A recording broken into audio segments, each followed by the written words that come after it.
कभी ऐसा हुआ है कि सब कुछ ठीक होने के बाद भी दिल भारी भारी सा लगता है, बिना किसी वजह के गुस्सा आ जाता है, छोटी सी बात पर रोना आ जाता है, या फिर ऐसा लगता है जैसे सीने पर कोई बोझ रखा हो। सच बताऊं, हर दर्द सिर्फ दिमाग में नहीं होता, कई बार हमारी बॉडी भी इमोशंस को पकड़कर बैठ जाती है।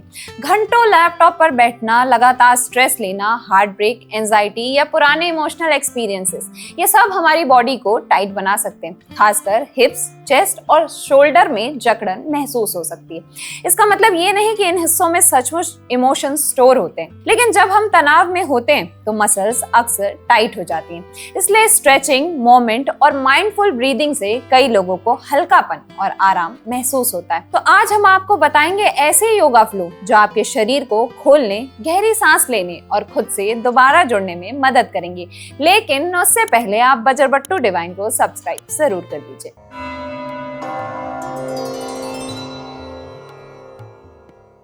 योगिक ट्रेडिशंस के हिसाब से जब हमारे इमोशंस को हम ठीक तरीके से फील नहीं कर पाते तो वह हमारे शरीर के 3 मेन जगहों पर जमा हो जाते हैं। पहला, ये हमारे पेल्विस और हिप्स में, दूसरा हार्ट और चेस्ट एरिया में, और तीसरा शोल्डर्स और नेक एरिया में। तो चलिए जानते हैं कि कैसे आप इन सारे बॉडी पार्ट्स को ओपन करके इमोशंस को रिलीज कर सकते हैं। पहला, बटरफ्लाई पोज, पेल्विस ओपनिंग के लिए। सबसे पहले जमीन पर बैठ जाइए और दोनों पैरों के तलवों को आपस में मिलाइए। धीरे धीरे घुटनों को ऊपर नीचे करें, जल्दी नहीं, सिर्फ अपनी सांसों पर ध्यान दीजिए। अगर आपके हिप्स बहुत ज्यादा टाइट हैं तो कोई बात नहीं, जितना आराम से हो सके उतना ही करें। हर एक्सहेल के साथ इमेजिन कीजिए कि आपका शरीर थोड़ा और रिलैक्स हो रहा है। याद रखिए, हीलिंग का मतलब दर्द से भागना नहीं, बल्कि उसे एक्सेप्ट करना है। दूसरा, लो लंज। अब एक पैर आगे रखें और दूसरा पीछे। धीरे धीरे हिप्स को नीचे लाएं। अगर पूरे दिन आप चेयर पर बैठते हैं तो ये पोज आपके लिए किसी मैजिक से कम नहीं है। चेस्ट ऊपर, शोल्डर्स रिलैक्स और गहरी सांस।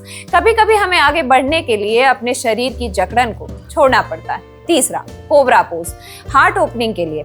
इसमें पेट के बल लेटना है और हाथों की मदद से धीरे धीरे चेस्ट को ऊपर उठाना है। शोल्डर्स को कानों से दूर रखें। ये सिर्फ बैक बेंड नहीं, ये खुद को फिर से खुलकर जीने का एक रिमाइंडर है। आजकल हम फोन देखते देखते झुक जाते हैं। चेस्ट खोलिए, गहरी सांस लीजिए और महसूस कीजिए कि आप थोड़ा और हल्का महसूस कर रहे हैं। चौथा, puppy pose, chest and shoulders को खोलने में मदद करता है। अब चारों हाथों और पैरों पर आइए। हाथों को आगे बढ़ाइए, चेस्ट को धीरे धीरे नीचे ले जाइए। अगर शोल्डर्स में स्टिफनेस रहती है या हमेशा स्ट्रेस महसूस होता है तो ये पोज बहुत अच्छा स्ट्रेच देता है। कोई फोर्स नहीं, बस सांसों के साथ धीरे धीरे रिलैक्स कीजिए। आपको हर समय स्ट्रांग बनने की जरूरत नहीं, कभी कभी सिर्फ रिलैक्स करना भी स्ट्रेंथ होती है। और पांचवा है child pose plus deep breathing. अब आखिर में चाइल्ड पोज में आ जाइए। फोरहेड जमीन पर, हाथ आगे या बॉडी के पास, आंखें बंद कर लीजिए। एक गहरी सांस लीजिए और धीरे धीरे उसे बाहर छोड़िए। फिर से यही दोहराइए। ऐसा करने के बाद आप फील करेंगे कि आपने सिर्फ योगा नहीं किया, आपने खुद को टाइम दिया। शायद आपकी सारी प्रॉब्लम्स खत्म नहीं हुई हों, लेकिन आपका माइंड थोड़ा सा शांत जरूर होगा और बॉडी थोड़ी सी हल्की होगी। यही योगा की सबसे बड़ी खूबसूरती है। अगर ये सेशन करने के बाद आपको थोड़ा भी हल्का, शांत या रिलैक्स्ड महसूस हुआ तो इस वीडियो को सेव जरूर करें और अगले 21 दिनों तक इसे रोज करने की कोशिश करें। याद रखिए, योगा का मकसद परफेक्ट बॉडी नहीं बल्कि पीसफुल माइंड है। अपने किसी ऐसे दोस्त को ये वीडियो भेजिए जो इन दिनों स्ट्रेस, ओवरथिंकिंग या इमोशनल बर्नआउट से गुजर रहा है।